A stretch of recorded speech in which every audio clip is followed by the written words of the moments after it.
نحن ضمن فعاليات تزويد المواطنين بمادة التدفئة لهذا العام بدأنا منذ وقت مبكر.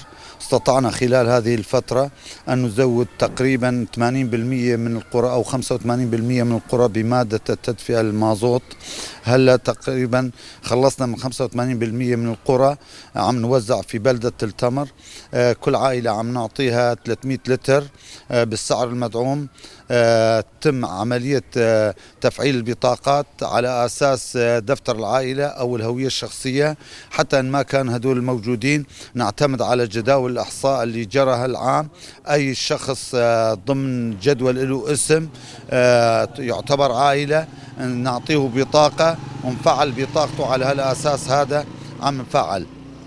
نحن قدرنا مثل ما قلنا انه نغطي 85% من القرى لهلا. يعني نحن نتأمل ومتأكدين انه قبل 2011 راح ننتهي نهائيا من تزويد المواطنين بمادة تدفئة، سواء كان بطاقات موجودة سابقا او بطاقات جديدة نعطي. كمان بهالمناسبة نقول انه كل مواطن قبل العام الماضي ما كان عنده بطاقة، عائلة جديدة يعني متزوج جديد او بطاقة ضائعة او انسان منتقل من مكان لاخر، كمان خلال الايام القادمة بعد 10 ايام راح نعطي بطاقات جديدة، نسجل اسمائهم ونعطيهم بطاقات جديدة.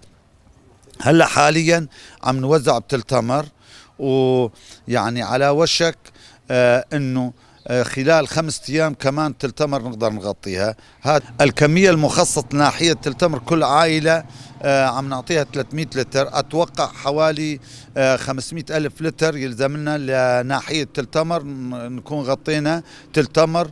وباعتبار تل تمر كمان فيها عدد كبير من النازحين كمان ضمن هاي لهالشي، يعني حوالي 500-600 ألف لتر يلزم لنا ناحية تل تمر. هلا حاليا عم نوزع بالحي الآشوري، عم نوزع التدفئة على الكومينات مع